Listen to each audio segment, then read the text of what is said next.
see their face and see their enjoyment of the game, it's all worth it. I think we're at a time now, if not in the next year or two, where it will be impossible to not integrate AI tools into your pipeline and still be competitive. Like, this is a lot, and I'm like emotionally beaten from the Kickstarter being like not super successful, and now I'm switching engines and I'm tired. So you've incorporated all of the things that like in the physical world into this now. Right. That's I'm like, super cool. if we're doing a collectible game, we're gonna go full collection. Yeah. Like, No, I want you that's to collect everything. The first step isn't to go learn a language. It's basically just to get started somewhere. A lot of people get started in, I just like creating worlds or seeing worlds be created. And so I was heavily into film as well because I just love, it's like, so Doonamai was a play on a Greek word that means to be able to do something.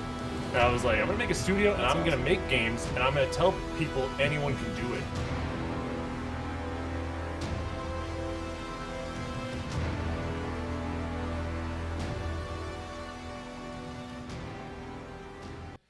Welcome everybody, Career Insights, episode number 2. We will be talking today with Kyle Klota. He's a game developer, and we are going to discuss what's involved in being a game developer, how you get there, what his experience has been, any regrets, anything like that. But Kyle, welcome.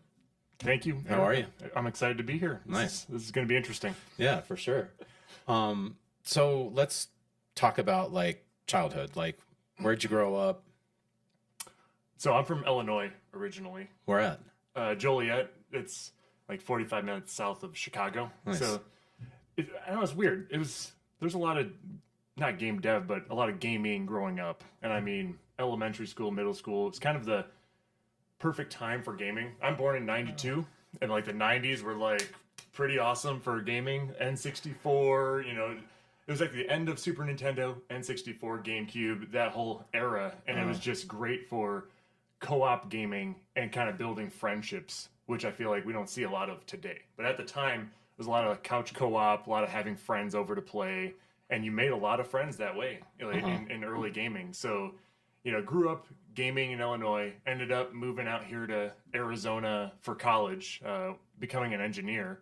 And it was just always something that I wanted to get into, but it felt like it was too dangerous of a career path growing up. Because Dangerous in the sense of like, how do you make money? Or... How do you make money? And it's, you know, everyone was like, "Oh, no one makes money in game dev. That's a dime a dozen job. Everybody wants to be in there, and you know they'll work for dirt to be part of the action." And some game studios sell it that way. Even Blizzard, early on, was like, "Hey, part of your pay is being part of Blizzard." It's like you're gonna live like a dog in a van out in the parking lot, but you're gonna work here. That's the best part. And so it's one of those things where you're just afraid. Can I make money at all? And especially if I want to have a family, can I, you know, keep a family together, keep food on the table with that kind of a salary? So it was more like fall back to something stable, and then if you can on the side become a game developer, you know, do that. So do you remember the first like video game you played? Shoot. Oh man. I mean, it was probably like Mario or Duck Hunt or something on Super Nintendo. Yeah. And then that was short-lived though, because I was like right at the end of that era, and then it was on to N64 and like, you know, Mario Kart, Mario Party, you know, GoldenEye, some of the early N64 stuff. Was N64, was that where they had Excite Bike? Shoot, I don't know. You never played that? I don't think so. Oh, maybe, yeah, probably. that was a good one. Yeah. So at what point, like, were you just a gamer your whole childhood? Probably. Yeah.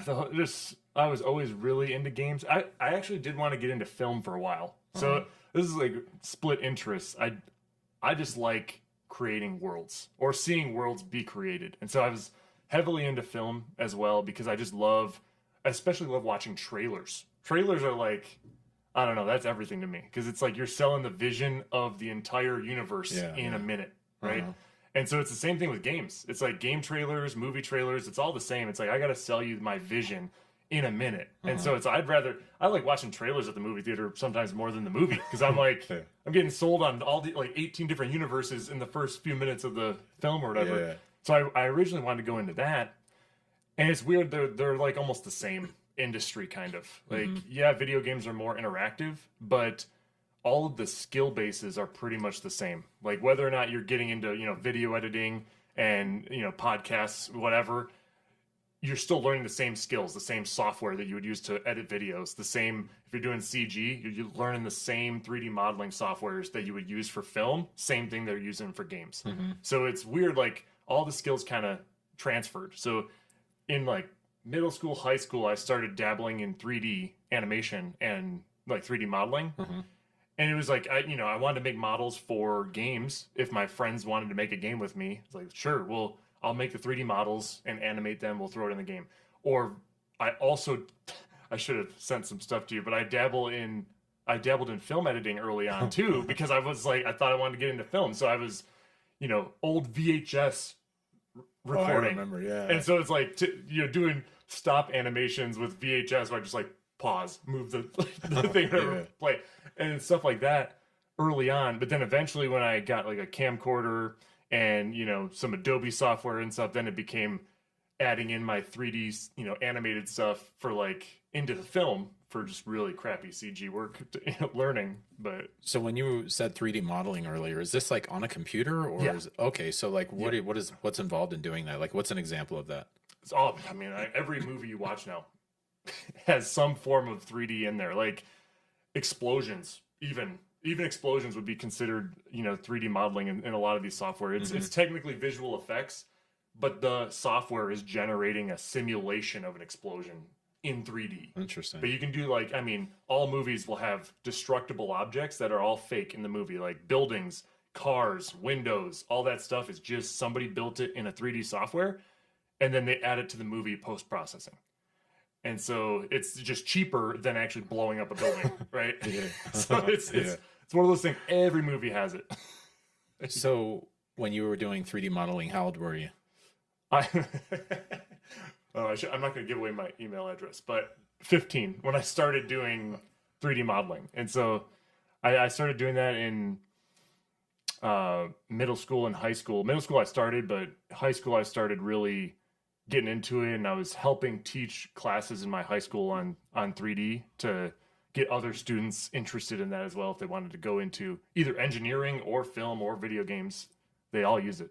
So how did you learn how to do it? Did you have to learn like a programming language of some kind, or no? It's like 3D modeling is like, I don't know, it's the easier way to get into some of this stuff for game dev and even film or anything. It's hard to explain to someone who's not seen it before, but it's basically all the objects that you have will be broken up into points in space. And you're just dragging those points around basically. So it's like, this is made up of 1,000 different points on the surface of this jar. You can grab every point and move it XYZ coordinates in space to get it to where you need. But then they add a bunch of special tools to help you shape things faster. It's like, if I need to just shrink the whole thing, I can do that. If I need to put like a rim on the jar, I can just, add that quickly in the software. But it's basically just manipulating the actual object in space and making cuts into it, adding things to it, adding the visuals, like you can make it look like glass by adding different materials to it, all this stuff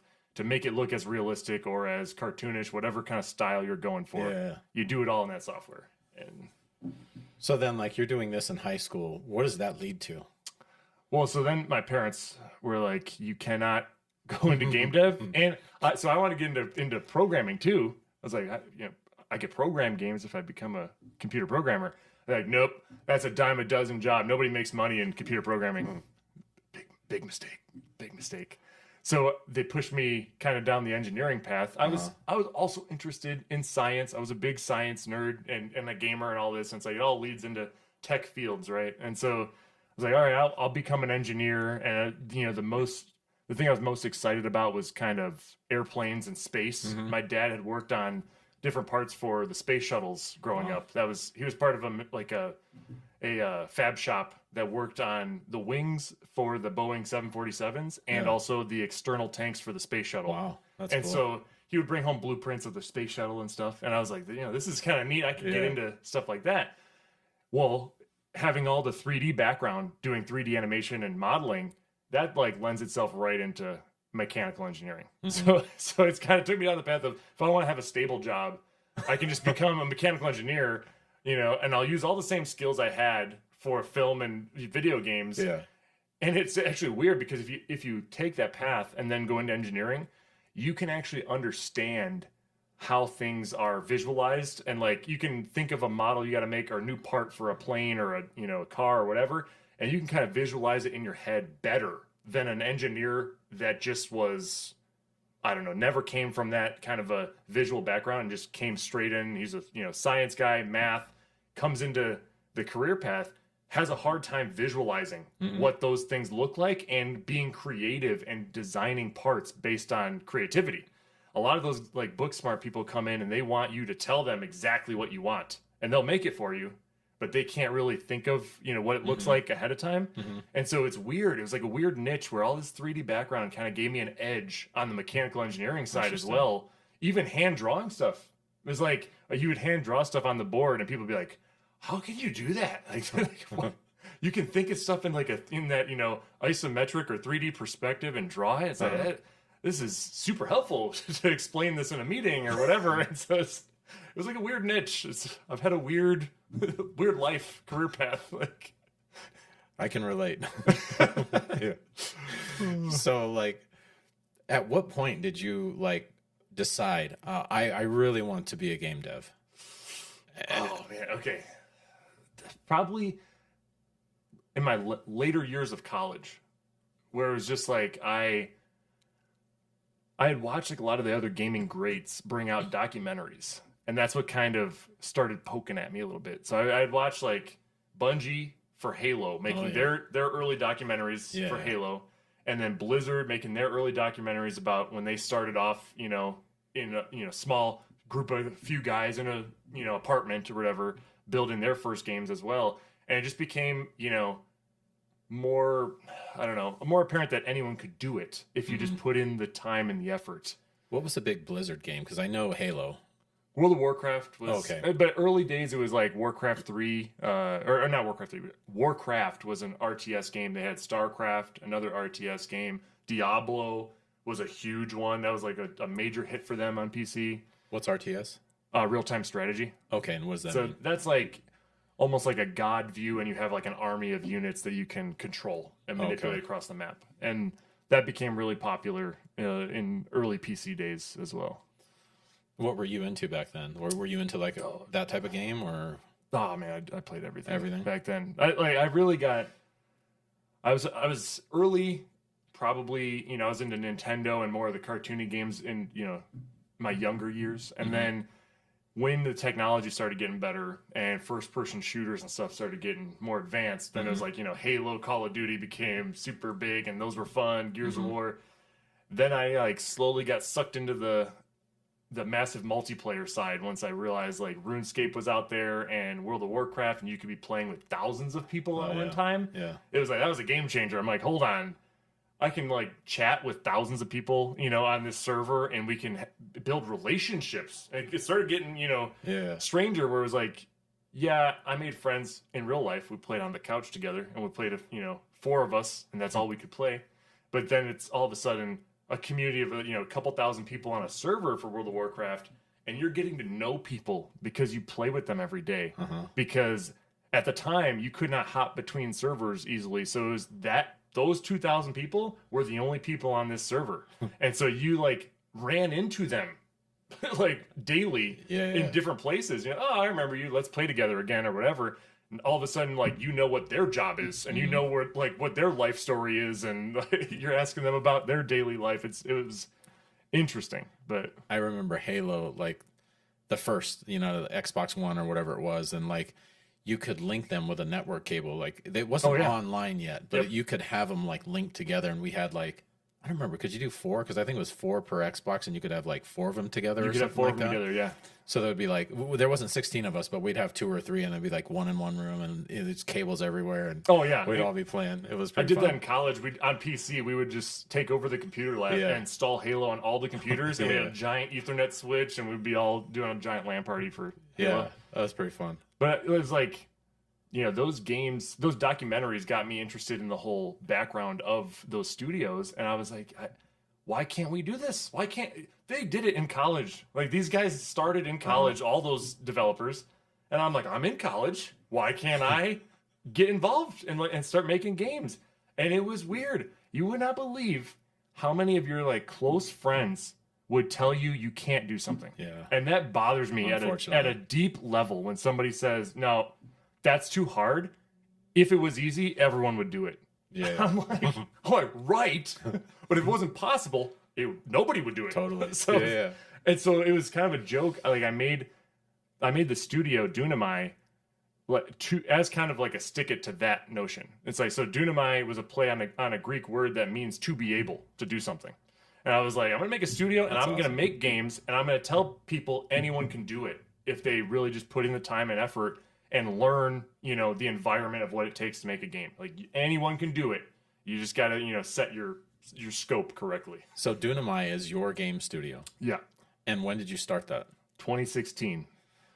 And what was the last straw? You're like, I am doing this.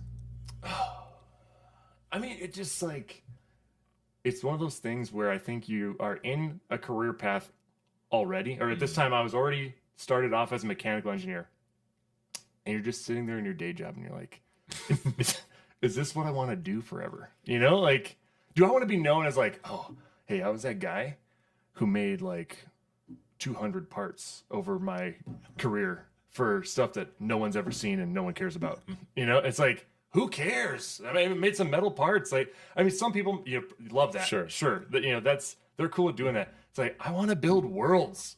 I want and it's more than that. It's, you see other people's games and you see ones that are successful, ones that fail and all this stuff. And you're just looking at them. You're like, but if they would have done this, like one thing different, it would have been huge. Or I just think people would enjoy it if it was a certain way. And it's like, at some point you can tell them and, tell the studios, tell the developers, like, would you just add this feature? And, they'll almost never respond to you. Or you can just do it yourself and make something. And so you start Doonamai, and what's the next thing? Are you starting to you're like, I have this game idea and I really want to start developing it? So it was more in the beginning, I did a lot of research ahead of time because I'm, engineer. I want to learn what I'm getting into and where to even start. And this is a problem for a lot of developers. You'll join different groups and everyone's asking you every day, where do I get started? What do I do? Where do I go look up tutorials? Like, are there books? Do I go to college for it? All this stuff. And people, to the point where people in the communities get annoyed because the question gets asked so often, but it's like, come on, we do need to point them in the right direction. And it's just, I didn't want to go to school for it because some of the schools are astronomically priced. I mean, you can be talking about like a $200,000 degree to get into game dev if you go to the top line schools, and you're going to come out and make, maybe you're making 60 grand or something as a starting dev somewhere. It's like, how are you going to survive? I don't know. So that was, not even a thought in my mind. I was like, I'm going to self-learn. I learned all this stuff for engineering. I'm pretty good at math, okay at math. I know a little bit of programming. I'm like, we can just Google this stuff and YouTube this stuff and figure it out, right? But it was kind of YouTube, Google, and joining these Facebook groups at the time for game development and just asking dumb questions. Like, hey, I want to build this. How do I do it? And someone would say, you need to look into this kind of a technique or this, this, and you just go search it on YouTube, whatever. So originally I was dumb. Everybody said, just use a game engine. They exist out there. You can build a game real easily if you just use an engine that exists. I was like, nah, I'm going to build an engine. I'm going to start from scratch. Because at the time, it's like, you don't know what you don't know. And I didn't want to use somebody else's software if I didn't understand what it was doing behind the scenes. And so I'm like, I'm going to build one from scratch so I can learn what the engine's doing. I was like, it'll be so much better. So I was like, I'll make a simple 2D game, like a puzzle game, like a match 3 game in my own engine. And so I found this guy on YouTube. You can still look this up. Making Games with Ben on YouTube. Okay. Awesome developer. He made this series of videos where he would teach you how to build a engine from scratch in C++. And so I was like, well, I don't know C++, so I'm going to learn that from his tutorials as I go and try to build this engine. And so I did. I went through his tutorial series, and at the end, I had a working 2D game engine and I made this game called Blocktopus. That was like it was an octopus that destroyed blocks. And I paid an artist. This is the other thing about these Facebook groups. You can find contractors and freelancers to work on stuff easily, right? So I found, artists that would work on the art for the game. So I had somebody make all this graphics for Blocktopus, and I programmed it all. And I had a working first level, of this game.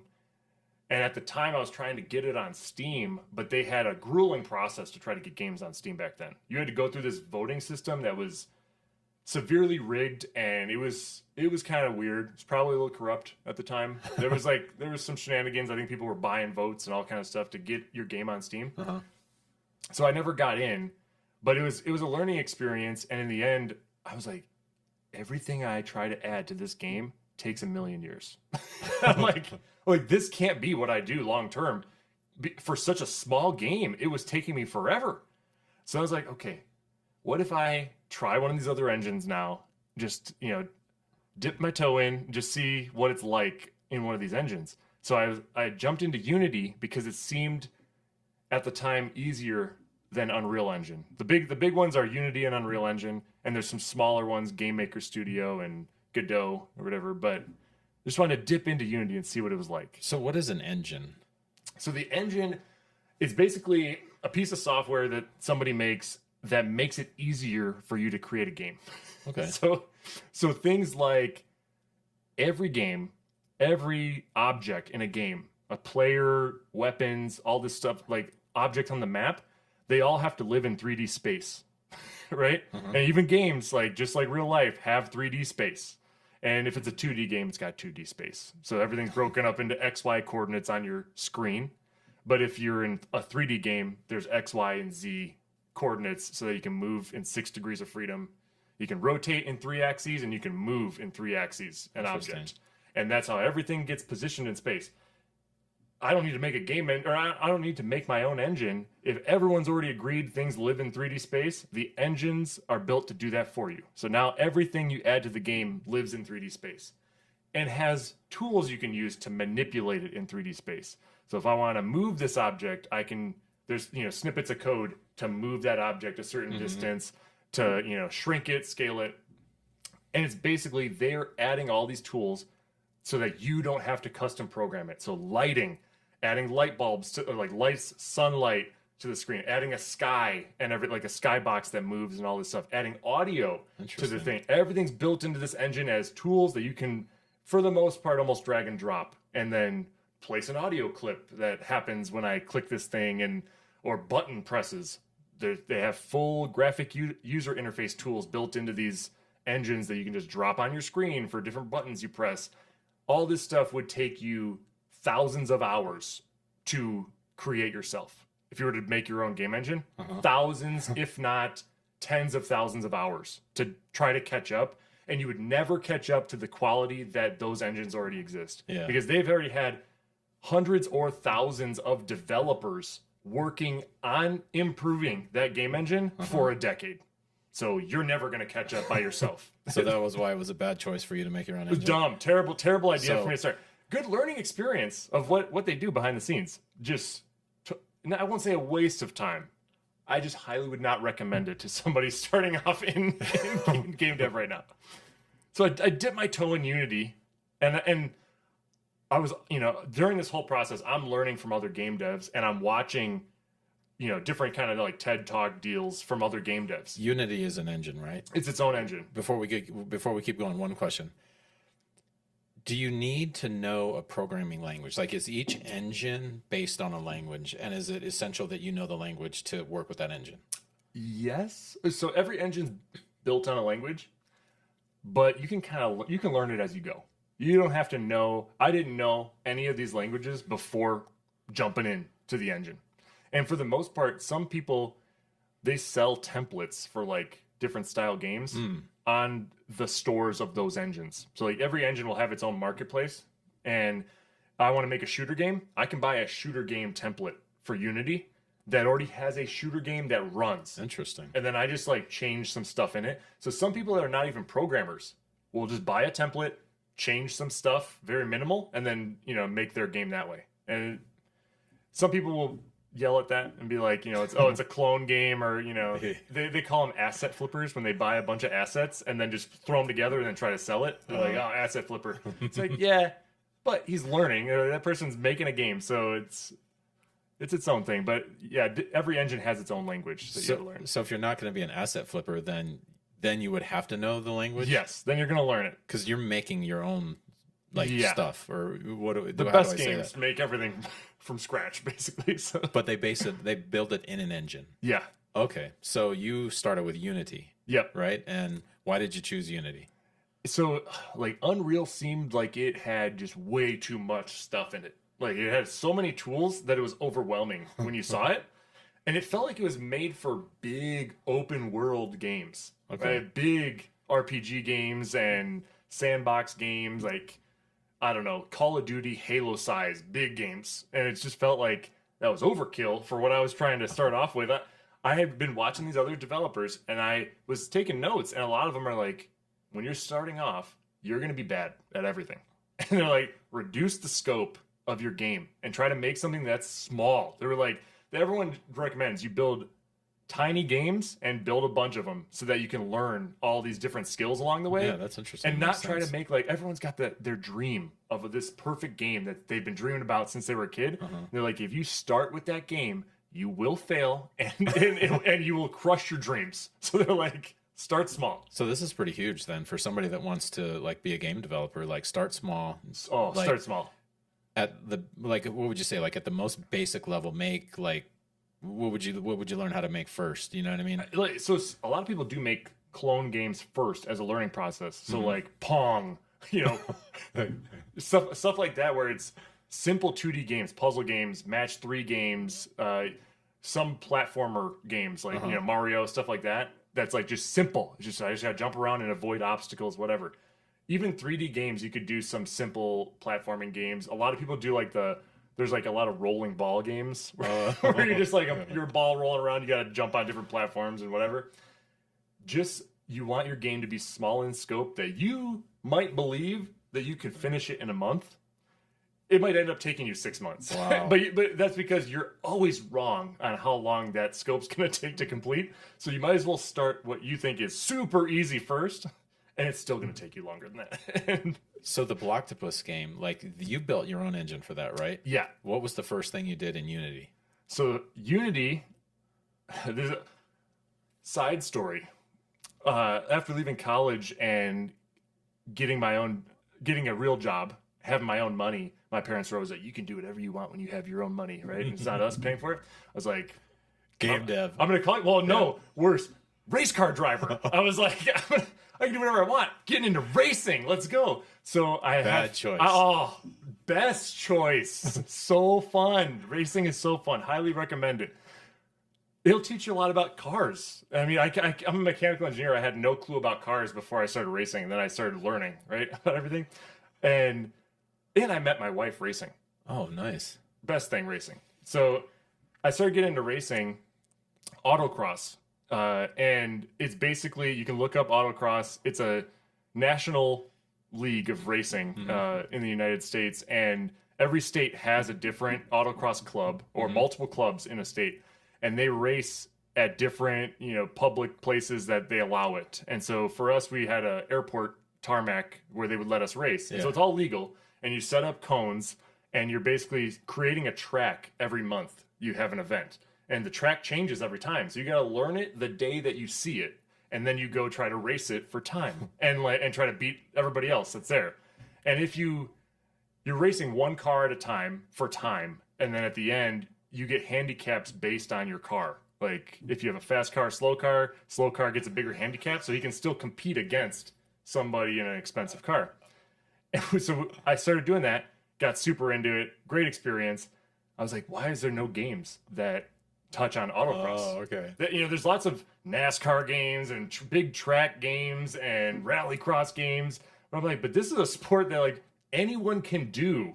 And at the time, it was like $40 to go race your car. I had a 91 Nissan Sentra, and I went to the autocross down in Sierra Vista, completely stock. Yep. You know what I mean? The stock tires just leaning all over it and everything like that. Oh, we had people bring out hilarious vehicles. Yeah. Crown Vics, they're just like a tank. And it's just running over cones and everyone's got to pick them up and hilarious stuff. And I was like, it feels like it's an underrepresented sport. It was so fun. Like even in just a stock, it feels like you're going so fast. It even does. though you're not. Like it's hilarious. I mean, Yeah. because you record like GoPro footage or whatever, and you're like, I was a rocket ship that Totally. lap, and then you watch the footage and you're like, I'm so slow. It just doesn't look like I'm moving at all. Yeah, it was so funny. It's pure comedy, that sport. Did you know Jerry Hoffman down in Cervista? I think I met him at one of the events. Yeah, he would always be there. He had a Grand National. That's probably what he had back then. And I remember I drove in him with it, and it was insane. I couldn't believe it. Like, oh yeah, I mean, because it was a Regal, like the Buick Grand National, I think, and it had like a crazy engine in. I know if we're getting off topic, but but yeah, he took me for a ride in that thing, and it was just insane, like how fast it the brakes, and how he would take the corners and everything. It's like throwing you in this, sideways and everything like that. That's my favorite. Lateral G's. Oh, totally. I'm like, acceleration, it's okay. Anyone can do that. And it's like you can buy a stupid fast car and just hit the gas pedal. Whoa, zero skill. Like your car could be completely sliding on turns. It's more fun to feel the lateral G's in a turn with a car that can handle it. And so I think Dave Rock was a national champion, I think, that was there. We had a bunch of national champions at that club. Really? And they would bring out all of these, souped up Corvettes and John. Yep. Prototype cars, all this stuff, and you just ride in it and you're like, this is awesome. Like we're not going that fast, but the turns feel insane. But highly addicting. We'll sport. have to have a completely separate. Yeah, about racing, because I think I told you about like my son and everything like that. But that's yes. So you autocross game. So I'm like, I told people in the club, I'm like, hey, I want to make this game, and they thought it was going to be a cool idea, but everyone's like, we got friends that say they're going to make games all the time and they never produce anything. And I was like, no, I am going to keep my scope pretty low, and I want to make something I can sell. Because I'm like, I need to have the experience of putting something on Steam and selling it and patching it when there's bugs. I need, like, if I ever want to do a crazy big game, I need to be able to try selling something for the first time. What's Steam? Steam is an online platform, like an online store for games. Okay. And so they have, I think, tens of thousands of games on Steam now. And you basically just buy it there, download it, and you can play. So when you finish a game, like you could put it on Steam and hope somebody buys it and wants to play it. Right. And they'll have different sales related to those genres. So it'd be like, oh, it's a racing game sale. And then my game would be back on the front page or something for that racing game sale. Mm-hmm. So basically, no one thought I was going to do it. I'm like, I'm going to reduce the scope. We're going to make this thing. And so I had been working on a different game in Unity first. I forgot about this. I made a different game. It was a kind of a real-time strategy, but you were basically on an alien planet that was barren, and you were trying to terraform it.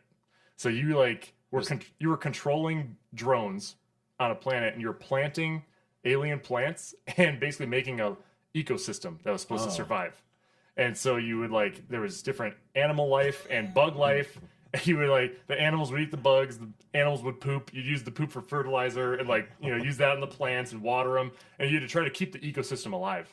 And I had started that in Unity, and it was actually kind of neat. It was like a fun little game, but it was taking me so long to build out levels that I was getting afraid that I'm like, it's going to take me too many years to do this by myself. Wow. And so I was like, I got to pump the brakes on this idea because it's taken too much time, and I can do it, but I want to be out of my day job before then. I'm like, I want to be working as a game dev full time before I do this idea because it's too big. So then I thought about the autocross idea, and I'm like, I'm going to try to just make a little quick demo this weekend, and if that works out, I'm going to pivot. Instead of doing this big ecosystem planet terraforming game, I'm just going to swap over. Uh-huh. So in a weekend, you can buy all these tools on marketplaces. I bought a car physics engine for like $80 on the Unity store, throw it in, and then I bought some car models on the Unity store of different, race cars, threw that in, and I mean, like a day, got the physics engine working with those new cars I got. And then that weekend, I had some fake tracks that you could try to drive an autocross track. I mean, the environment looked like crap. Everything looked like crap. But just playing it and racing against yourself for time, it was like, oh, this is actually kind of fun. That sounds fun. Yeah. It's kind of fun. And it felt like autocross a little bit. Mm-hmm. And I was like, I think I'm going to let some people try this. And if they think it's kind of fun, I'm going to pivot. And so we did that. We had some people try it from the club or whatever. And they were like, yeah, this is kind of fun. And I was like, all right, I'm going to pause the other idea. We're going to make this because I already had that running. You're racing for time. Now all I got to do is make a bunch of levels that have different tracks and add in a bunch of cars and some way to like progress through the game by like earning the cars and whatnot. But I was like, this is something I can do in 6 months and then sell it. Well, so you say 6 months, like this is with a full-time job, or would this be just kind of, you know what I mean? Like yeah. What takes 6 months? Like, what is it that needs to be done?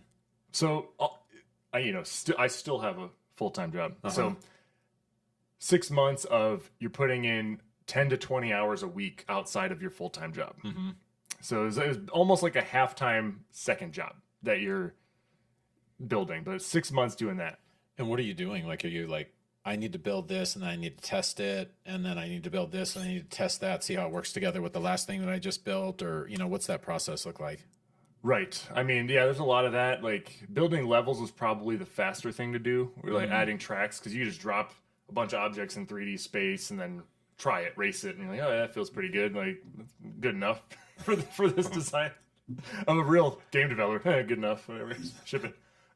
But that's probably the faster part. Some of it is like coding, where I custom coded some of the stuff there. Like I use the physics engine, but like the timing systems and how the rules of autocross I had to program in. So like if you run over cones, you get time added to your lap time because you murdered a cone. So you get 2 seconds. If you deviate from the course, I had to have a way that I could keep track that you left the course or missed a gate on the course, and then you get 10 seconds added to your time. And if you deviated twice, you didn't finish the race. And so there was some coding there, not too much. And then getting all the vehicles to actually be input with the engine, the physics engine, correctly for like front wheel drive, rear wheel drive, try to simulate the weight of the car. All this was built into that physics engine, but it's like knobs to turn. But fine tuning it so that all the cars felt different, and then adding in different Steam integration. So Steam, that platform, had like leaderboards, and everyone has an online account, so you could add in leaderboards, and then we could now race, not multiplayer, but we could race on the leaderboard online. Everybody that has the game. So we would have like that track would have a best time for any car, so that you could race, all the cars and try to just have the best time on the track, or per car. You could have like, I'm only racing Miata, and I'm going to race against everybody else that's racing with the Miata and try to be the best Miata on this track. So stuff like that, took a little time to get that integration in. And then like you could, like you said, like in the you could buy like parts, like on Unity, like whatever that platform was, you could buy things that would work with that Unity engine. But can you alter the things that you're buying? If you know how. Okay. So you could buy 3D models, and then you could take them out of the engine to like normal 3D modeling software, and you could change everything about it. You could change the textures, which is how it looks, like the colors on it, how real it looks. You could do all that stuff and modify it. And so I did that. Like I would buy assets, but I would alter them to make it all look like the same art style, because that was my biggest deal, is like I just need to make it look like it was meant to be together. And not like, some people will have, you'll have cartoony trees and then like a hyper realistic car or something. You're like, okay, obviously you bought these things separately. So it was a good enough alteration that people assumed it was kind of built together. And then this is where you have to have programming language. Like you need that knowledge to alter these things. No, this is still 3D. You could do this without any programming. See, so for me, like I'm like, well, you got to know this language. No. You have to. So you could just. Yeah, you could just go. I mean, this is like Photoshop. Like so. Really. A table, whatever. When you look at textures in a game, it is a 2D image. Every 3D object in a game, the colors of it, even the engravings and stuff, are all technically usually a 2D image somewhere. Wow. So then it gets folded over the 3D object in the engine. So you'll have a table that's a box, but all the sides of the box are unfolded onto a 2D picture somewhere. And so you can take that picture into Photoshop, into whatever image editing software, and paint on it, and put wood on it, and put granite on it, whatever. Then throw that back into the game, and it throws it back on the model, and now you have a granite table. And that's interesting because, like, you know, I know nothing about game development, but I just assumed that like you had to know all these like fancy languages and stuff like that. So for the person that is like, man, I really would love to like try out, you know, being a game developer. right. The first step isn't to go learn a language. It's basically just to get started somewhere. A lot of people get started in modding games, actually, and you'll hear that in the AAA game dev community, that a lot of people got started off like modding early games, Minecraft. A lot of people mod that, and it's most of the games have the textures for models and stuff exposed, and some of them allow you to manipulate code in the game or add in different code to change like rules in the game and whatnot.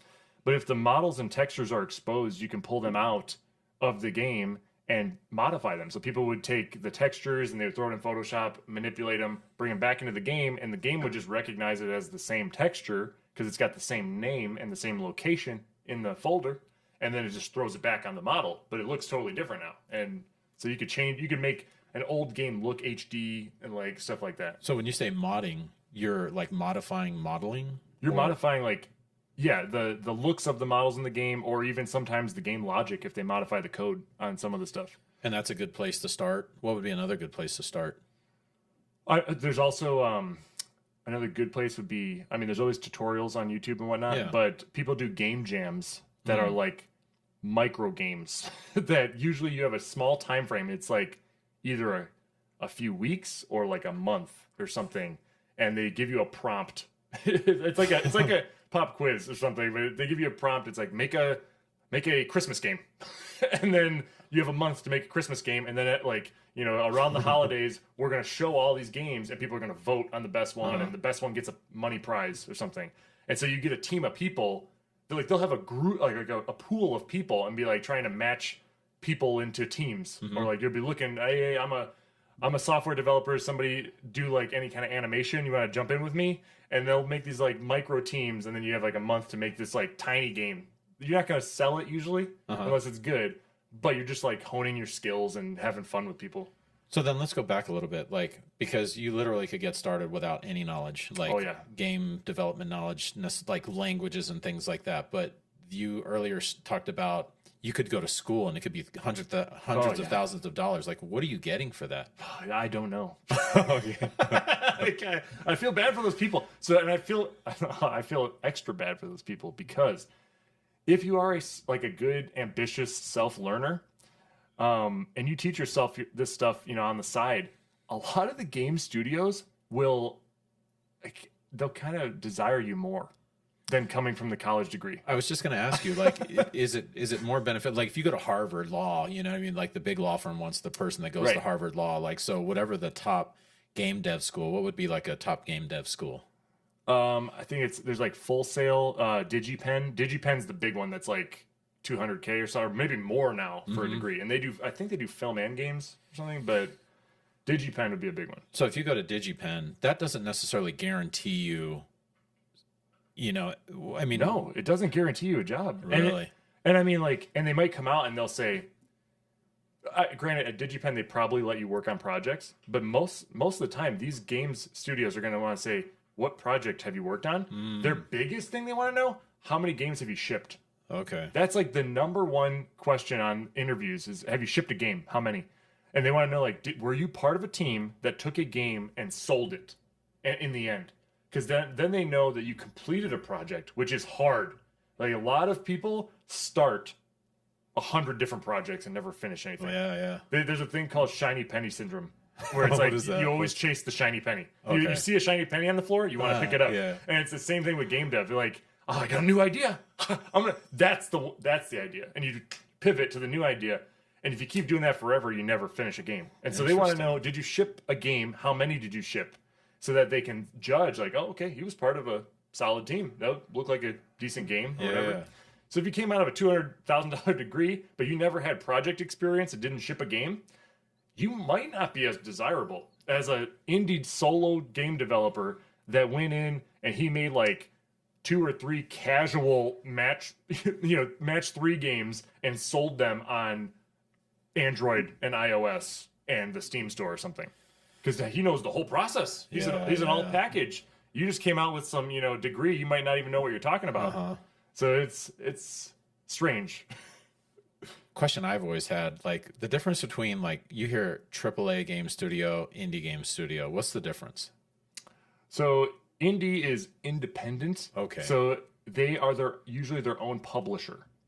So AAA, sometimes they'll use a third-party publisher, or they're so big that now they're a publisher as well. But basically, you don't have a bigger publisher. You're making your own game, and you're going to sell it yourself. You don't have the backing that those big studios have. You don't have a lot of the the marketing backing or the ties in the industry. But even as an indie, there's like levels of indie now, which like some people might not consider indie anymore, which is where we're in a case where a lot of these AAA developers came from big studios, Blizzard, they leave the studio and they create their own indie game, or their indie studio, right? It's like, okay, they started an indie studio now, and they're independent because they don't have a publisher, but they're all AAA experienced guys that came from, So it's basically a AAA. It's like a tiny AAA studio. Yeah. I'll say the advantage you have of being a true indie versus that AAA indie is that, or they call it triple indie sometimes. It's like they came from AAA. The advantage you have of being really indie is that you get used to working on like micro budgets because you don't have the money that these AAA guys are used to. So you are getting really crafty on like freelancers you're hiring that are super cheap and like trying to get the best quality for the least amount of money. That's what solo developers and small indie studios are doing. The AAA guys, they get into a pickle sometimes where they come from a big studio. They make their team of like the best, indie developers or best developers they stole from these studios, make an indie studio, but they get stuck in the corporate budget. Oh, wow. And they want to live in that life still where it's like, oh, well, we're going to make this game. And just to get to a prototype, we need $10 million. It's like, right, but an indie studio might make that same prototype for 50 grand or something, because they're going to put in the sweat equity. Yeah. You want the full-time job with your indie studio and live in the giant corporation budget. And it's like, so it's a lot of these AAA indies end up failing. They actually collapse because their runway is so short because they need so much money to get the same quality that they're used to from AAA that they end up falling apart and they run out of money. The whole thing implodes and they disappear. Wow. And that happens a lot. So you finished the autocross game, and is there anywhere you can look that up? Yeah, it might still show up on Steam. It's a super realistic autocross. I was trying to piggyback on there was a sarcastic title spree at the time where a lot of games were making sarcastic titles, and there was a totally unreliable delivery service. I was like, this is hilarious. So I was like, super realistic autocross because it was not super realistic at all. You would hit a cone sometimes, and then your car would fly into the sky. And I was like, well, it's not a bug, it's a feature. It feels great. And so it was funny. I used that title. Terrible idea. This title was a terrible idea. The game itself it turned out being a terrible idea. So we tried selling it on Steam. We did a Kickstarter for it. We got nothing. I mean, this was like, we never left our sphere of influence of our friends and family, pitching into this Kickstarter. And then we went to conventions and had people play the game. And it was a fun game. And people had fun playing it. But it did not sell on like anywhere outside of the conventions or whatever. Because I think it was just, it wasn't a super great quality, but it was also, we found out, too niche. Okay. There's a thing, developers beware of being too niche in your genre. So it's like, we're a racing game, but it's not a sim. So the real racers that were coming from autocross and like racing community, they did not want an arcade style game. They wanted a full racing sim for autocross.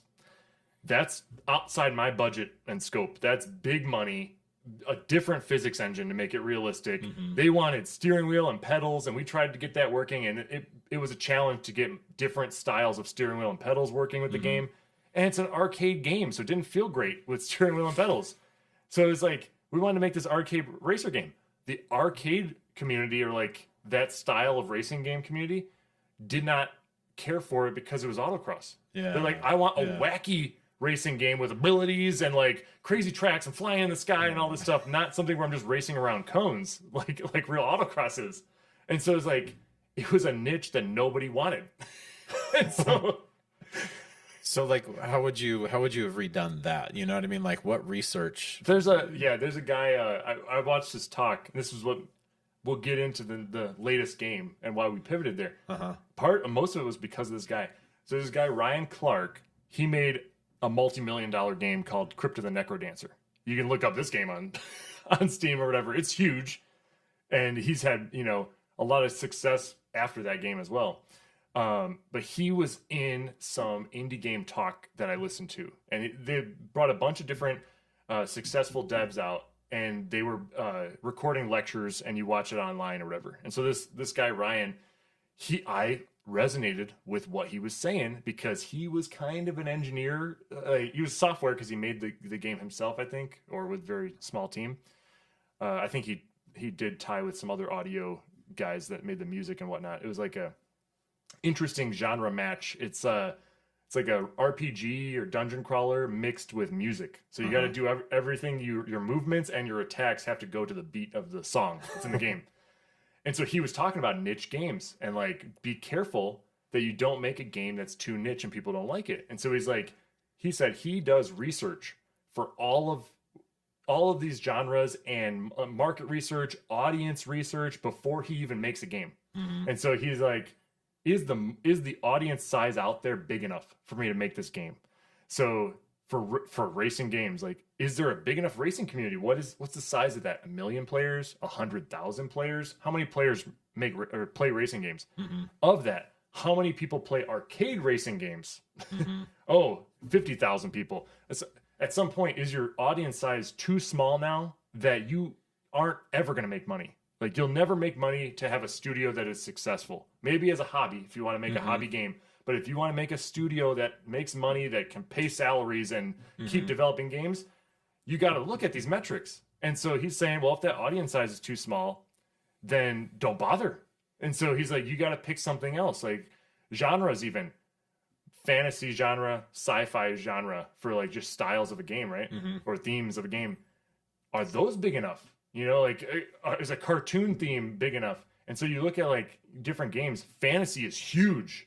Sci-fi, it's big-ish, but it doesn't like really sell as hot as fantasy does. Like fantasy, like, medieval knights, Dungeons, Dragons, all this stuff, that sells more and has a bigger, like, ginormous following than a sci-fi or a cartoony game, stuff like that. Like, it's just, you got to look at all the data. Is the other side of that, though, like, you get into a market that's so big that it's so saturated or diluted that you don't, how do you stand out? You can, right? You could do that, whereas now I have to have something that is so interesting in my game to stick out in that field. That's a thing too, and that's why he kind of mixed genres. It's like RPGs were everywhere. A role-playing game, a dungeon crawler game, everyone makes RPGs, and there's even an engine called RPG Maker. It's like everyone uses that to make simple RPGs.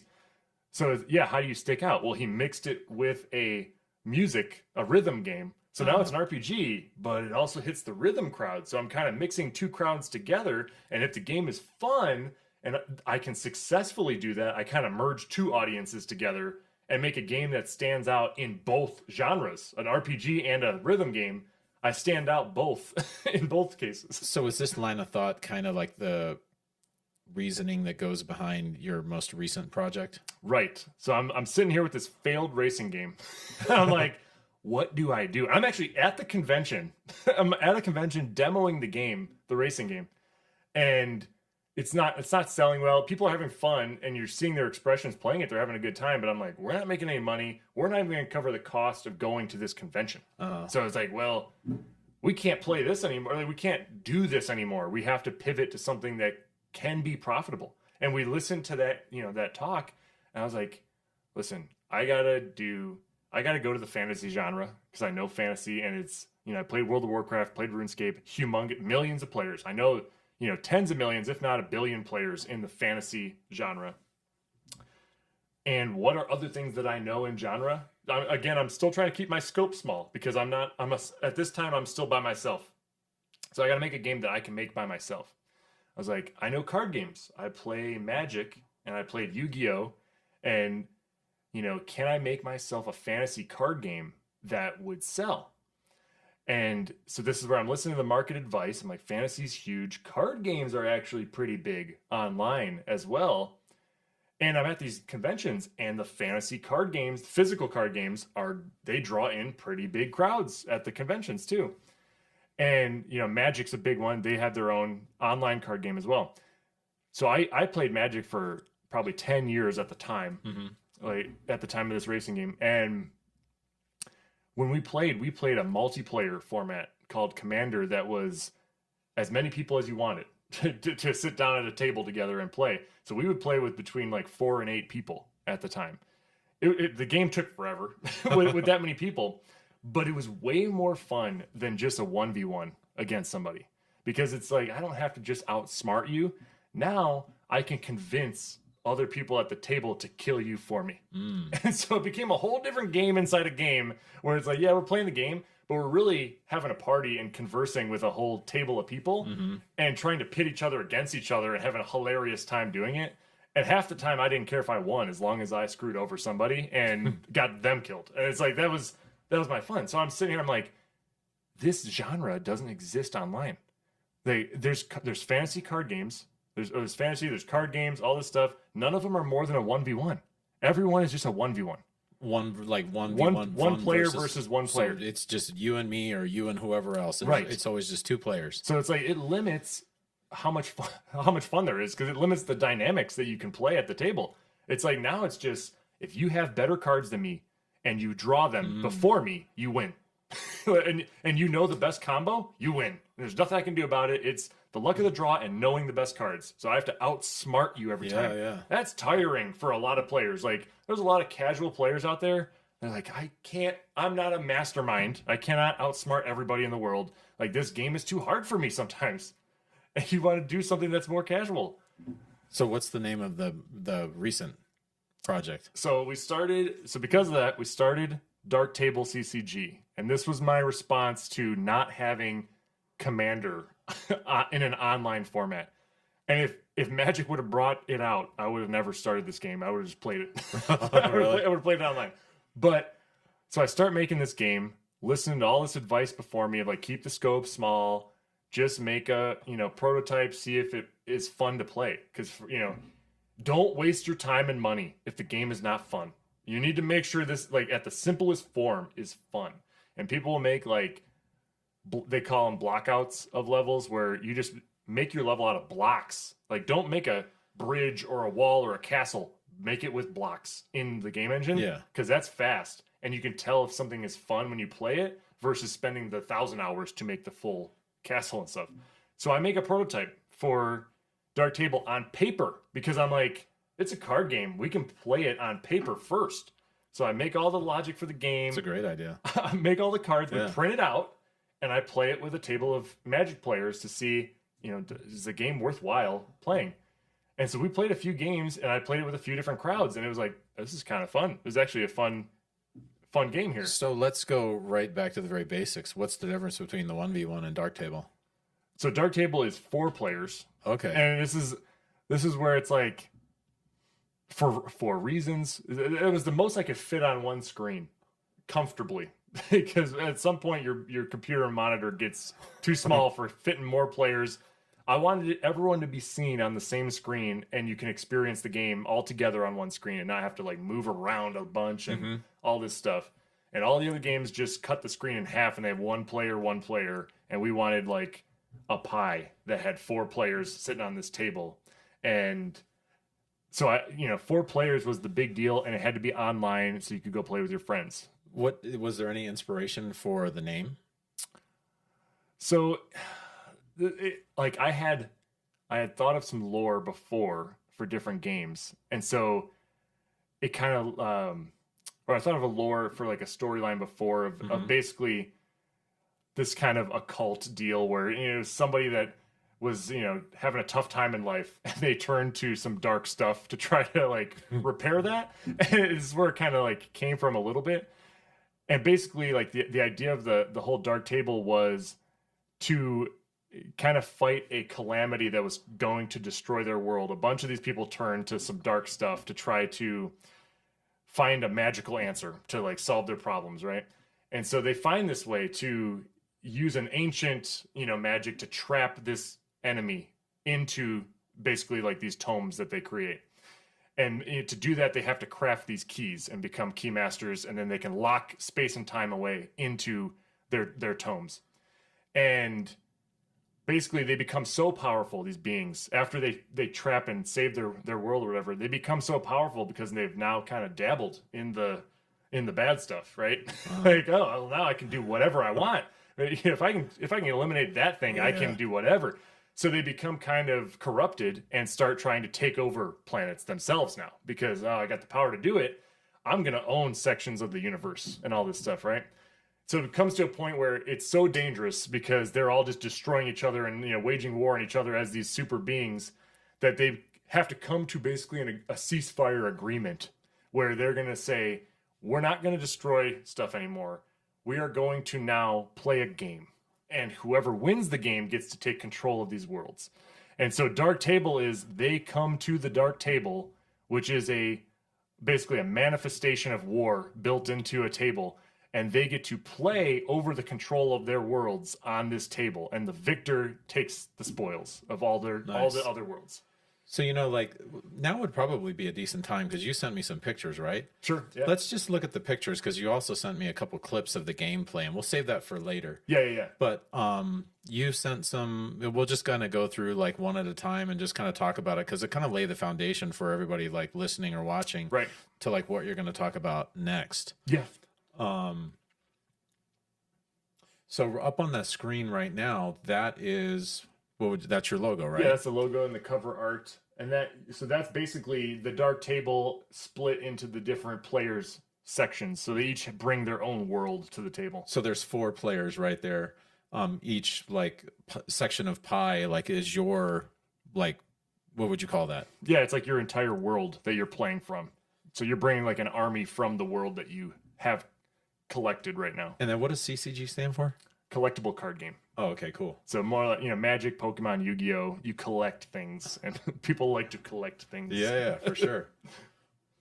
All right, and then what is this right here? So this is different artwork for the cards. So we would hire different freelancers and illustrators to, basically digitally paint all these pieces and use that for the different card art. And that's a big driving factor for a lot of people that collect things in card games. They want to collect the art a lot of times as well. And especially when cards become iconic, then they really resonate with the art and, use it for different wallpapers and, So if you're a game developer, like is most of the time the developer, like the team, or they're hiring somebody to do this?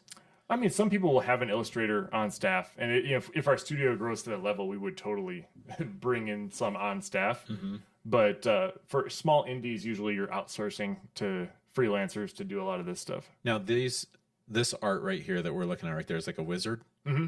Is this one of the cards? This is yes. Okay. So this would be it's not the full card. It's just the art that goes into the card. Got it. So you would build the card around this basically.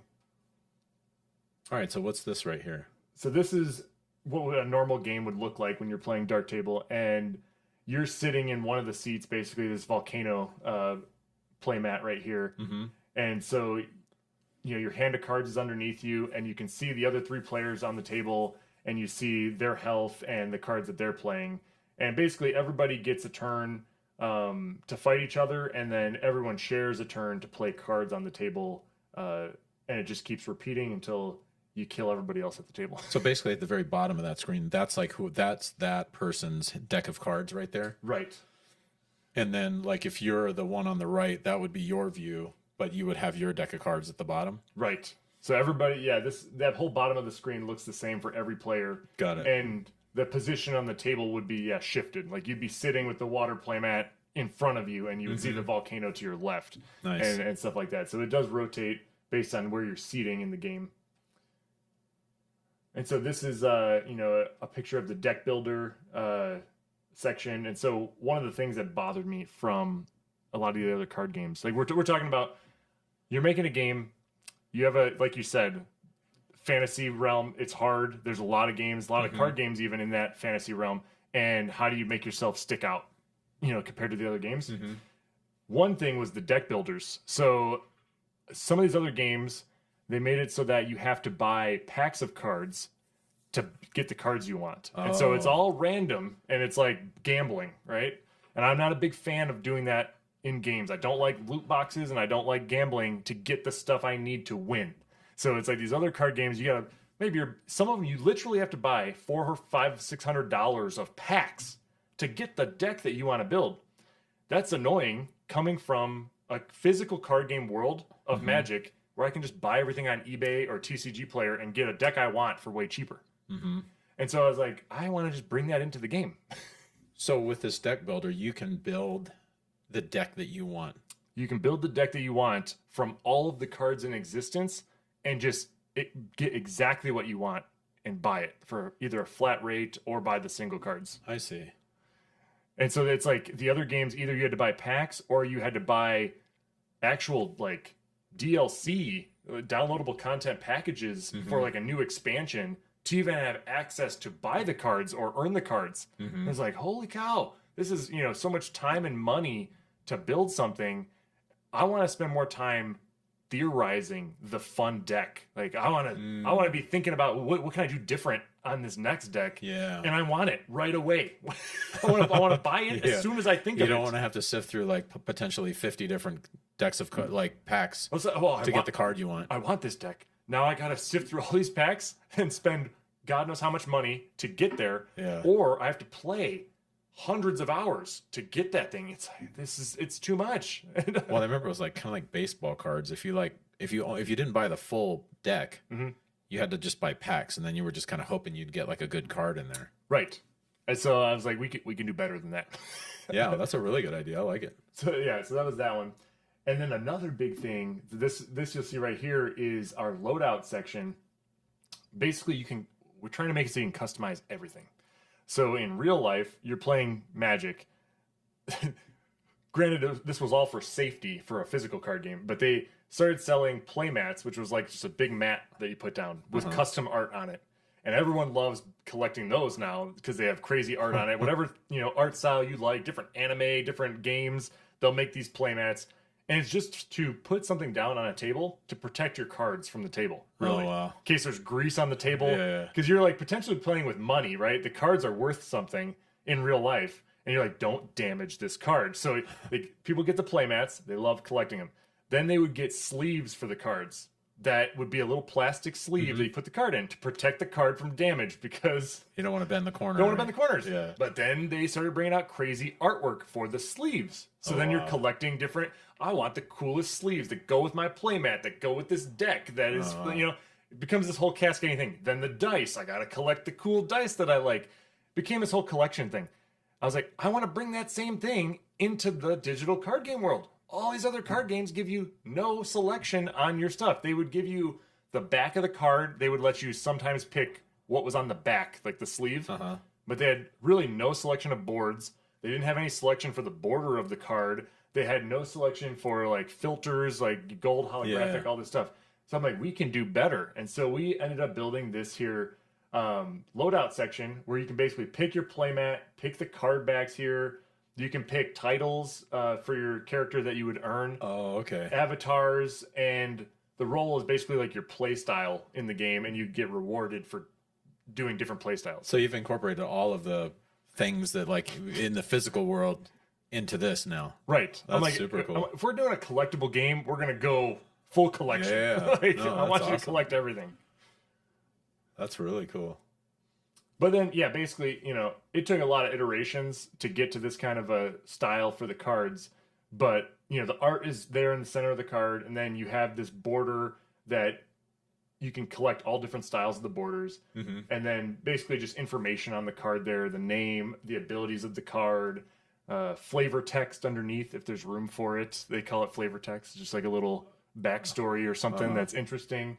The strength and skill for the card. Is that what the numbers are? Yeah, the left side is the strength, which is like your health. Okay. And the right side is skill, which is your proficiency in combat, basically. Was that in the blue? In the In last, the blue one, in yeah. the last one? If you go back one, I see. quick explanation here. This was one of the unique things of the game that people really dig. The strength on the left side is your health and damage for that card. So in a lot of other games, it's kind of it's basically your you have like a power and a toughness. So it'd be like your damage and your defense. And if your damage is more than the defense, you kill them. In our sense, I wanted the cards to actually take damage so that like as you became weaker, you did less damage because you're weaker. Oh, okay. And so this was like, I don't think there's any other card games doing this. That's pretty cool. So I'm like, let's make it strength. And so as you get weakened and people hurt you, you do less damage. So that's the same number on the left side. The skill was basically how skilled are you in combat. So if my skill is more than you, you don't ever damage me. So I don't take any damage. I just hit you because I'm better than you. And so I basically made this number so if you have the same skill, you guys both hurt each other. But if you have more skill than the other guy, you hurt him and he does nothing to you. And this is, again, unique to this game. And, now you have a whole different meta game where you're trying to manipulate these stats to outperform another card instead of, just basics of how most card games run right now. So we get into this genre. We start making this game. We launch a Kickstarter. It was mildly successful. When was this? This was in 2020. Okay. I think. This was a while ago. Then. Yeah. Yeah. So we launched a Kickstarter. We learned a lot of things about funding and Kickstarter when we did this, okay? We made like 30 grand on the Kickstarter or something. I mean, it all disappeared to artwork, basically. Everyone thinks we like took the money and ran in the beginning. They like thought we were like, oh, they got all the money. I'm like, what money?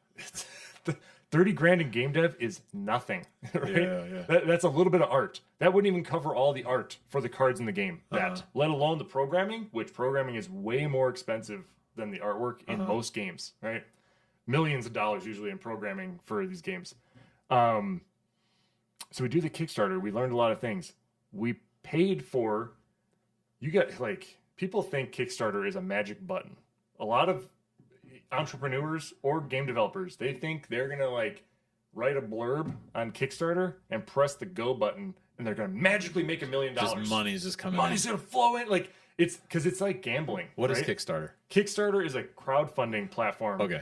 Website. And so there's Kickstarter, Indiegogo. There's a few other ones now. They're all similar where they take a percentage of whatever you make to fund the platform. This is like a place where you have a game, you want to raise some money to further whatever you need to do with your game. Right. And we're going to go here to try to get some crowdfunding. Right. Okay. Because you're like, I don't have the money. For whatever reason, you don't want to either self-fund it, you don't want to get maybe a publisher, or you can't get one. Yeah. Or you don't want to go try to pitch to venture capitalists, whatever. You're like, I'm going to try to just fund it from people that are interested in my product. And is this where you were talking about earlier about family and friends and stuff like that? Right. So when I did it for Super Realistic Autocross, it's like, yeah, your family and friends will usually pitch in something.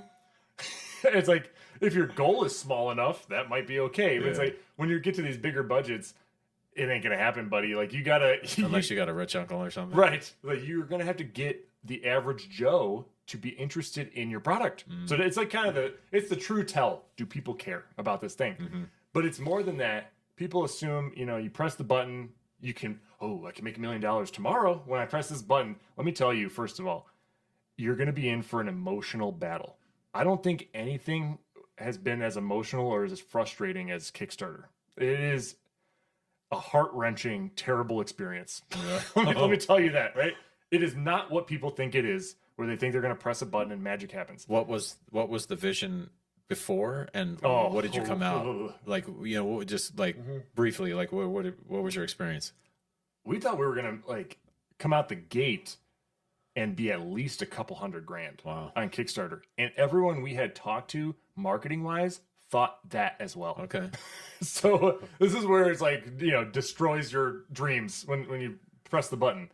But so what we learned was the people that are making big money on Kickstarter, it's all a facade usually. So either they have more money than they are asking for on Kickstarter already. and Kickstarter is basically being used as a way to build a community for the game. Or they have paid for a gigantic marketing campaign to lead into this Kickstarter. Or they have made previous games or products, and they already have a gigantic community of people that are going to buy this game. Then they do the Kickstarter. Because what that means is their giant community now, at least a percentage of them go buy their thing on Kickstarter, which launches them to the front page of Kickstarter because they now are the top selling thing, which gets more organic traffic from Kickstarter. So you're either doing that or you're paying a ton of money on advertising to get the same, like similar results. But now because you're spending it all on advertising, you're not really gaining as much back as you thought from the Kickstarter. So we thought, people are putting in a $50,000 budget and like, yay, they're hitting it, great job. And it's like, what we didn't know was, and we learned during this process, their actual budget, when they say that, oh, we want 50 grand to make this board game on Kickstarter, and then they somehow make $1 million at the end, they actually needed $1 million to make this thing work out. They said they needed $50,000 because they need to get $50,000 in the first day in order to market that later. Because I want to say, I was funded in an hour on Kickstarter. I was funded in 24 hours, and we got $50,000 in 24 hours. Like everything else is just great, and we're gonna make all these extra things for the game because we're overfunded now. And they use that hype to like sell ads or like to run ads to make more sales on the Kickstarter to eventually hit the $1 million, which they always needed was the million. And so it's a shady game on Kickstarter that you don't realize, and people think I'm gonna press this button and I could make $1 million. It's like, no, those guys had $1 million already, and they need to make a second $1 million. And like some of these games come in, they have $20 million, and they launch on Kickstarter to make $1 or $2 million because they just want to have 3,000 or 4,000 new fans of the game join their community for this game, and they actually didn't even need the money that much. So what's the alternative then? Like what are the alternatives? It's tough. I mean, it's still I'm gonna say like it was still worth it to do it. Yeah. We just didn't make much money out of the whole deal, but it was worth it to get some fans in the beginning. So it's still good to get the fans and build a little community that way. But the other options are you can try to find publishers for your game, and you can, if you have a big enough idea that could be really lucrative, you could try to pitch to venture capitalists as well on the side. So the publisher route, like we wanted to avoid for a while because Steam, you're selling your game on Steam or Epic Game Store, but Steam's worse. Steam takes 30% of your profits just for hosting the game on their platform. Even if it's not online, a single player game that's a box sale game, they take 30% just for letting people download it from their store. So you're out 30%. Then you go to a publisher, they could take 30 to 50%. What does the publisher do for you? He's supposed to be marketing the game. Okay. So they're gonna market it. They supposedly have like a big email list that follow that publishing house, and more likely you're gonna sell. They also could have different services like translating your game into other languages, like spoken languages, so that other countries can understand your game. They also could. They're going to have some marketing expertise as well, but they'll have some ties with Xbox, PlayStation, and Nintendo. So they're going to help you get onto those consoles, maybe even convert your game to Xbox and Nintendo and stuff for you if they have those resources. They can also give you funding. So if you're in a situation where you're like, I need $500,000 for this idea, I'm willing to give away 50% of my game to this publisher to make it a reality. And it'll fund me for this game, and then I'm going to have to make another game right after to keep going on this dream. But at least I'll have made my game, and I'll make the other 20% I have left after all this. That's a decision you're going to have to make. And so where's Dark Table at right now? Like, how long have you been working on this? So we started in 2020, so we're on like 4 years on this. What's that process been like? So I had started off by myself. I made the first 4-player prototype online in Unity by myself, programming it all by myself. How long did that take? It took like 6 months Okay. to get a first like prototype running with not all the cards, like a few bare bones, few cards, spaghetti code, garbage programming, just like Full-time job? I still had a full-time job. Okay. I'm working on this on the side. If a programmer were to see my code, they would yell at me. It was bad, right? So whatever, I'm going to get it done because in the end, the player's never going to know that I have spaghetti code, right? So got it working, and we played it with some friends, and yeah, shoot, it's fun. Like it's a fun game, and at this point, I'm poor and I have no money for this game, and I'm like, what do I do? Like, I need more money to get this to a presentable state because you can make a game fun and gameplay, but for the average person that plays games, if it is not aesthetically pleasing, it doesn't matter. Okay. They expect normal people don't understand what indie games are. They just see games. Games are games. And so it's like AAA or indie, same thing to them. They don't care. So if it doesn't look like a AAA game, it's trash and they're not going to play it. So can you make your thing look good enough to be considered AAA, or can you get a really cute or like fun looking art style that is simple, that looks clean? Yeah. You know, as long as it looks good, like quality, then you're going to, possibly sell some stuff. So I'm like, I'm out of money. What do I do here? And at the time, people were talking to me about Unreal Engine. They're like, you should go think about Unreal Engine. And I'm here in Unity, and I'm struggling for some of the things in Unity because at the time you had to use a lot of third-party services to get stuff done. It wasn't all built into the engine.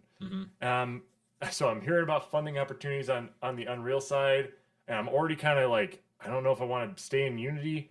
So I check out Unreal Engine. They have a lot more services built into the game engine itself. Multiplayer options built into the game engine that I would have been paying for on Unity are free on the Unreal side. I'm like, okay, that saves me a little bit of money there. But then they had the Epic Mega Grants were an opportunity for funding on the Unreal side, but your game has to be in Unreal Engine to apply for it. And you have to be bringing something new to the table so that they are excited about the product. So I apply for those grants. That's like, publishers, Kickstarter, crowdfunding, grants are another option if you can find grants for games that they'll give you. So I apply for the grants. I show progress. I'm working on this game. I get rejected for the mega grant. And I had talked to people at Epic. Like we had phone calls and all this stuff. And they were like, no, the game looks decent. You should be able to get a mega grant. And it got rejected. And so, first of all, keep a cool head when you get rejected from stuff, because you never know what opportunities are going to come later. So don't explode on people for you have a rough day. We get it, right? I get rejected, whatever. I keep working on the game anyway, even though I can't afford new art and stuff. And you're still by yourself. Still by myself. Okay. And somebody goes, just apply again. Like, some people, it takes a few times, and if you show them progress on the game, maybe they'll give it to you the second time. So I applied again, and I was still making progress on Unreal Engine. And at this point, I'm like, I sent in the application, but it was taking forever to hear back. I mean, they say 90 days, but it was taking like 6 months to hear back or something, right? I started making different friends that I started trying to absorb into the team to work on the game to help me with programming, because I'm like, Unity was one thing. I had a full prototype by myself. Now I'm going to Unreal Engine. I got to relearn everything from scratch in a different language. I learned C#. Now I got to do it in C++ in Unreal Engine. I'm like, this is a lot. And I'm like emotionally beaten from the Kickstarter being like not super successful. And now I'm switching engines and I'm tired. I'm like, I don't want to learn all this by myself this time. I want to split the load a little bit if I can. So I bring in some people and we're learning together and kind of working on stuff. And then we make enough progress that Epic signs off on giving us a mega grant. And so this was like the first, like, hey, we might be onto something here because somebody gave us money, so we must have an idea that's worth something. Yeah. Right? So we're like, now we can hire some artists to come in and revamp stuff. So then we go from this crappy prototype that we had to revamping it to the artwork you see here. And I mean, that makes a huge difference in people's mind of what it looks like. And you can go back to early Kickstarter days and see the early prototype and see what it looked like back then. And it was much rougher than the new Unreal version. How hard is it to go from Unity to Unreal Engine? It was a it was a little bit of a challenge because your mind is just set up for the other engine in the beginning. Is it kind of like starting all over because you're switching languages and engines? You know what I mean? Is it? It was like, yeah, a little. They have like a lot of engines have the same kind of stuff, the same kind of tools, but all the tools are in different places and they operate differently than the other engine. So you're kind of learning how those tools function. And really, I mean, Unreal Engine is set up so much better than Unity. It's like not even close. If I have to recommend somebody to start off, go to just Unreal Engine in the beginning. Don't even bother with Unity. Unity's okay for like mobile games, and they're doing some 3D games, and they are improving the tech. It's getting better. But Unreal is just a powerhouse engine that if you want to especially get into AAA games later, like working at other studios, everyone's going to Unreal Engine 5. So bite the bullet, learn Unreal. So do you have to literally everything that you did under Unity, like from starting, like let's say you got from 1 to 10, all of those steps, you had to do all that again. In the trash. Wow. Yeah. So, but you none of my code, nothing. Wow. Nothing could be salvaged over besides just the visuals. Like whatever art I had bought, you can bring the artwork to the new game, but you can't bring any of the code and the logic because it's a different language and the engine's set up a little bit different on the other side. So choose your engine wisely. Choose your engine wisely. You can do what I did. You're gonna have some growing pains, but they have a guide on Unreal if you're coming from Unity that tries to like show like, hey, in that engine, that's that, and this is what it looks like here to try to transfer your knowledge a bit. Yeah. But you're going to spend some time doing it. So this is super important. Super important, yeah. Pick an engine and then maybe stick with it. Or what would have been different had you started off at Unreal and just never went to Unity? How further ahead do you think you'd be? Oh, I mean, I'd probably, if I would have started for like my entire game dev process in Unreal Engine, I'd probably be 3 years ahead of where I am now. I mean, that's a big deal. It's a big deal. It saves you time if you're gonna go in and do that. But yeah, swapping to Unreal was a great idea. I love Unreal Engine now. It is so much better, and you get so much for free. Like you can do a lot of peer-to-peer multiplayer, meaning you don't have actual servers involved, for free in Unreal Engine. So that's great for prototyping games and testing that stuff works before you want to think about spending money on servers. And then their online account services is also free. So like player accounts, player data, having like achievements and leaderboards and all that stuff is free on the Unreal side. So it was a nice all-in-one package that was free to use, and they were taking less money in the end than Unity would, basically, because all these engines, they are free up into a point where if you make a certain amount of money, they're going to start taking a percentage of your sales as well. So when did you get the mega grant and how much was it? So the first mega grant was like $25K. I say first mega grant because after that we ended up applying again and getting a second one later. So this was a common thing at the time where like if you use their funds wisely and you could show what you spent it on and made progress and they still thought you had a good idea, then you could apply again and they would give you maybe an additional mega grant. And I'm not sure how many of these are still around, the mega grants, because the last year has been bad for the gaming industry. So they might have pulled, I don't know if you can still get mega grants or what, but so we ended up getting a second one for 15 grand, and that was, enough to get us to a good looking minimum viable product. And so it took us some time still, but end of 2023, we at least released an early access on Steam with most of the features that we wanted in there.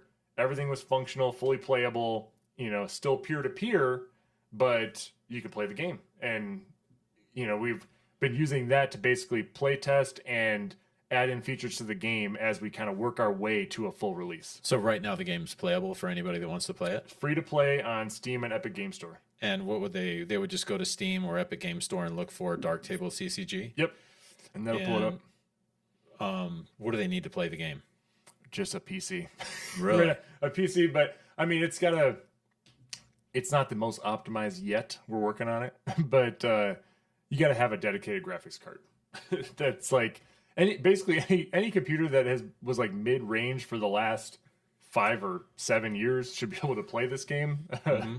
But older than that, it's like, yeah, the 3D stuff that we do in the levels requires a little bit of graphics computing. So you got to have at least a graphics card. So the game is playable. You've got 2 mega grants. The game has improved significantly during that time frame. Where's it at right now? So now we started going down a different route because we kind of got absorbed into the crypto scene a little bit because so early on, talking funding, right? We were thinking, how can we get funding? This Kickstarter wasn't successful. You know, the mega grants were good, but we need more for development. Yeah. To finish this. We had started looking into the crypto side because some games were getting big money on crypto. But we looked at it and it's like, it all looks like a scam. We're like, there's a lot of scams. There was a lot of crypto scams at the time where people just taking the money and running. Even studios were taking the money from investors and running and not actually finishing a good game. And so I played some of the crypto games at the time to be like, is this a real game? And a lot of them did not feel real. Like they felt like it was a rushed game, or it was meant to make money first. Then they built a game around the cryptocurrency or the NFTs. Not that they had a good game and they added NFTs to it. So we played those and I was like, this is not a good idea for us because it seems too scammy. Like we would make money, but then we would, the game would die. It would implode because of this. So when you say that, you're talking about incorporating cryptocurrency into the game. Or NFTs. Okay. Cryptocurrency NFTs. Like if we were to go that route and try to get funding that way, would it have been good for the game? And this was back in 2021, 22. And we were like, it just feels too scammy. Fast forward to 2024 though. Then we're looking at the tech and some of these newer chains coming out, new blockchains coming out. And they're starting to make more sense. It's like all of a sudden the fees are a lot cheaper to transfer stuff, and the technology is getting simpler, and it's getting to the point where I can hide it from most of the players so that they don't even know they're dealing with it, which is a big deal because the average person doesn't want to deal with cryptocurrency. It's too confusing. The NFTs are too confusing. Sure. And like I got to get all these wallets and currencies and blah, blah, blah. They don't want to deal with it. But I still see immense value though on the NFT and the crypto side because the NFTs are really like true digital ownership of a thing. And being a collectible game, if I can make sure that you own that thing and you can now use it and sell it, that's a big economy for the game. Where a lot of these other games, you're buying digital assets in a digital game. They're sitting on somebody's server somewhere. If that server goes away, all of the stuff you bought is gone. But on the blockchain, everything you buy for NFTs is secure on all the ledgers. So now it's like everyone knows I own it, not just that server. So if the server goes away, I still own those things. So it makes it safer. It makes those things more desirable. And then now I can buy, sell, trade, and gift those things to other players, which all the other games don't allow you to do. All the other card games out there don't allow trading and selling your cards. It's you buy it from the game and that's it. You own it. That's it. Okay. And so I was like, in real life, you can do all these things. The NFTs would make sense here.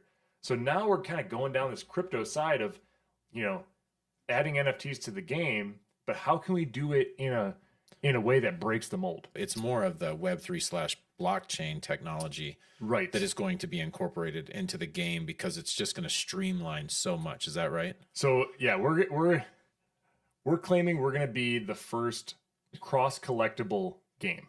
And what does that mean? So cross collectible. Cross collectible, we're saying means that you can have both Web2 and Web3 players in the same game, and they can buy, sell, and trade items between each other seamlessly without knowing it. Between Web2 and Web3. Between Web2 and Web3. And then you want to explain what that is. Yeah, so Web2 would be like traditional asset ownership where you're buying it from a game and it's on servers. The data is stored in your inventory on a server. And then Web3 is now cryptocurrency, blockchain based. You're buying NFTs and you own those NFTs in a wallet. And so we basically said, oh, go ahead. Oh, no, I was going to say, like, we've said NFTs a couple of times. I want to make sure that everybody understands that NFT is referring to non-fungible token. I'm sure a lot of people have heard of it, but for the people that have not heard of that, non-fungible token, it's associated with blockchain technology. And sorry, keep going. Right. So we're like, we want to make a system where you can now have both of these players play together, buy, sell, trade, and gift each other these items without ever knowing that it's a crypto item or a Web2 item or whatever, because we want to make a seamless experience. Mm-hmm. Because the whole, this big issue with crypto gaming has been the average players. It's like a way bigger community of Web2 players than there is crypto players. And all those players don't want to deal with cryptocurrency or NFTs or linking their bank account to buy cryptocurrency and all this stuff, but they like playing fun games. And then on the other side, you have these Web3 players that understand how useful the NFTs are and how like valuable those can be, but that community is so small that the games can't survive well with such a small community. So we got to bridge the gap and bring these two communities together and make a good, fun game that also uses the tech, but uses it so simply that the Web2 players don't even care they're using it accidentally, or don't even use it at all, and it still can trade and sell. So we made this cross-collectible idea so that now the Web2 and Web3 player can use our in-game marketplace, and they can buy, sell, trade, and gift all of these items through our game, and we do the conversions of crypto, non-crypto, Web2, Web3, whatever. You just get the items you wanted. And so you guys can play together. Basically, all of the things that the non-cryptocurrency user, retail user is afraid of will be taken care of without even knowing about it. And they can use cash. They'll be using cash from their normal Steam or Epic Game Store wallet to buy the items in game, and our game's going to handle that for you to give you your Web2 assets or to give the crypto player his Web3 assets. Yeah, that's huge. It's huge. It's a huge idea. Like, this will be the future in the next few years. Everyone is going to be doing cross-collectible games. Okay. That's how it will be, because that's how you're going to bridge the gap. Yeah. Eventually, everyone will go Web3, but it's going to take some time for that to happen. Sure. Yeah, totally. I mean, everything is going to end up there. Web3, it's all going that direction, and that transition from Web2 to Web3 is like that painful period for the people that don't want to.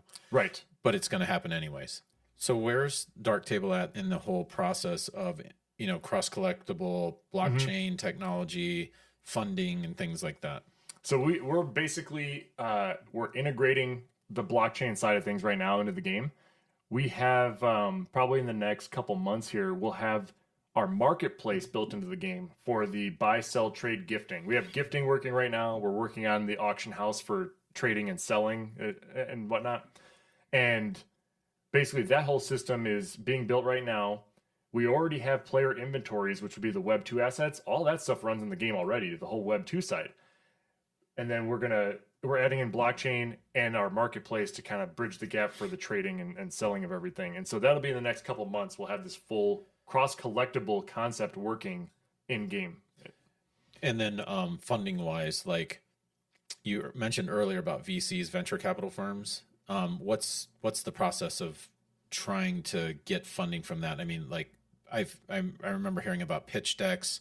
Yeah. Like, how does this all play together? Yeah, so I mean, do your research. There's lots of pitch decks available from other studios that have, pitched for funding, but you'll have to make a good looking pitch deck, which is basically, a slideshow, PowerPoint slideshow that has the main features of your game. Like you always have to have an elevator pitch on like the first or second slide that, what is this game in a sentence, and try to sell that, to somebody.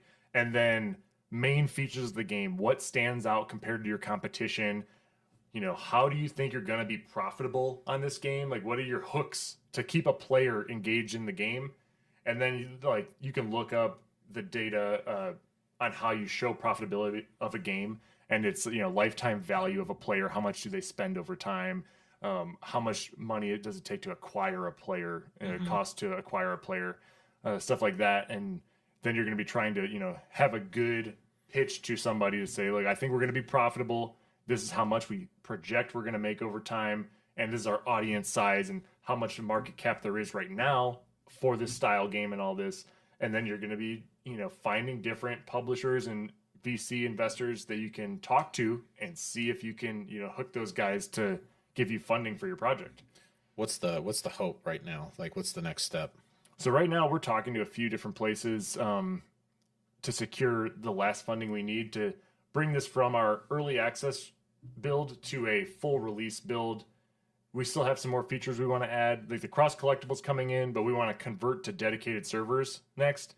We want to add in a lot more artwork into the game, more audio in the game, and that's where we just need the last bit of funding to push to final release and have a giant marketing campaign. When you say dedicated servers, what does that mean? Like, where's the game at, and what does that mean to go to dedicated servers? So right now it's peer-to-peer, which means one player at the table is hosting the game. Okay. So if he leaves, the whole game collapses right now. So if we go to dedicated servers, you have, servers on the cloud running the game, and everyone can connect to that and play. And if somebody leaves, it doesn't matter. Like, that guy's gone, sure, but the game goes on. Okay. So that takes time and money to convert the gameplay right now. From our peer-to-peer to dedicated server, the code you have to change. And then you're going to be paying for servers now monthly to keep the servers running the game. So now you have a incurred monthly cost that you didn't have before. So you sent a couple video clips of gameplay. We got like 2, I believe, that we have on here. We'll take a look at one of them, and maybe you can kind of talk through it like as we're watching it. Yeah, so right here in the release phase, like, you're playing cards on the table that you can afford. Here's like the deck builder, how you would normally look through cards, build a deck. And then loadout section, how you select your different options for your deck. Yeah. This is when we launched the alpha. We had a bunch of bundles you could buy to give you different cards in the game, different collectible items. Uh-huh. And then normal gameplay, how you would attack on your battle phase. So this would be a spell. This destroys everything under 3 skill. What just happened right there? With the 40 seconds, now it's 37. Oh, I think you couldn't see the timer because of the card was in the way. But basically, you played a spell that board wiped most of the cards on the board. Okay. And that's, everybody loves board wipes. I remember when I first saw this compared to now, it just looks completely different. Like, it looks way better. Like, incredibly, so much better. It's insane. Like, the process to go from where you were to now, what does that look like? You said you had help. Yeah, it's like, it's just incremental. You got to get feedback from players too. And so a lot of things that we did that when you're the developer, everything makes sense to you because you made the logic for everything, right? Then you get it in front of people and they're like, I don't understand. I don't understand how to play the game. Like, what? I need a tutorial. I need you to show me something. So it comes down to a big term in game dev is UI UX. User interface, user experience. Okay. And so basically, UX can be applied to everything in life. Everything that's like a piece of software or a game has a user experience. So like your phone, all the apps on your phone can have a good or a bad user experience. So is the app simple to navigate? Can I find all the things when I want to find them? And are they easy to understand when I click them and do stuff? That's a good user experience. Or is it a nightmare to like get through your app and find the things that you want?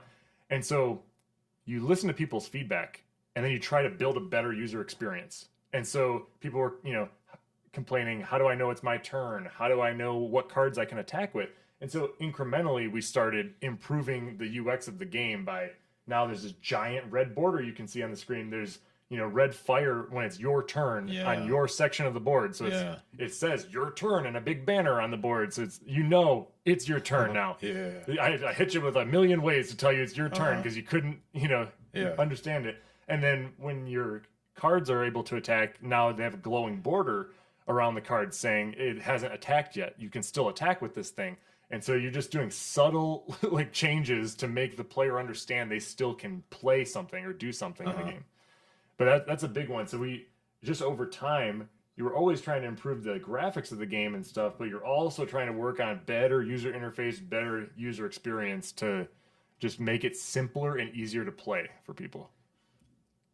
Social media, like you're on Discord. Can people go look up your Discord for Dark Table, or how would any of that work? So if they go to our website at darktablecccg.com, they can get links to all of our social media, the Discord channel, all that stuff. What do you have for social media right now? So we have, Facebook, Twitter, Instagram, Discord, Reddit. I think that's it. So it won't be hard to find. Won't be hard to find. I mean, you can Google Dark Table CCG, you'll find it. Okay, cool. Yeah, YouTube. Yeah, YouTube. Yeah, we have a YouTube as well that we post all of our trailers, video clips, a cinematic trailer, stuff like that. What I don't know. Let's top 2 or 3 tips for anybody that wants to be a game dev. I mean, start small and make games. Like, just go make tiny games and try to have people test them, try to sell them, so that you can just gain experience. You're always going to be just trying to gain experience. And then the other big thing is, don't tease yourself on the quality of your product. So there's an objective quality of your product. Sure. You might think it's great.